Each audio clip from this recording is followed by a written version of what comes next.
This week at Car Care Kiosk, we've been working on an Audi A5 Sportback, and we thought we'd give you a preview of a few of the repairs from this vehicle. First, let's take a look at how to change the engine air filter on this vehicle. Reach into the passenger side of the engine bay. Loosen 6 T25 Torx bolts on the housing.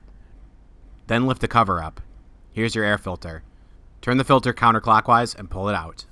Second, we're going to show you how to put the front wiper blade into the service position. To put the wipers in the service position, you'll want to turn the car to the accessory position, turn the vehicle off, and then hold down on the wiper stalk.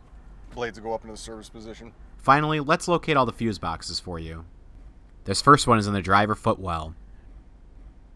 Remove the cover and the T30 Torx bolt. Then you can remove the fuse box cover and access your fuses.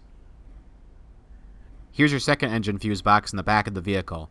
Turn the fastener and pull the panel back. There are your fuses. This third one is behind a panel to the left of the steering wheel. Pry the panel off. Now you can access your fuses.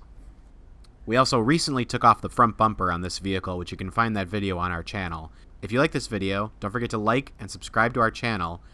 And if you want more car repair videos and more in-depth car repair videos, please visit CarCareKiosk.com.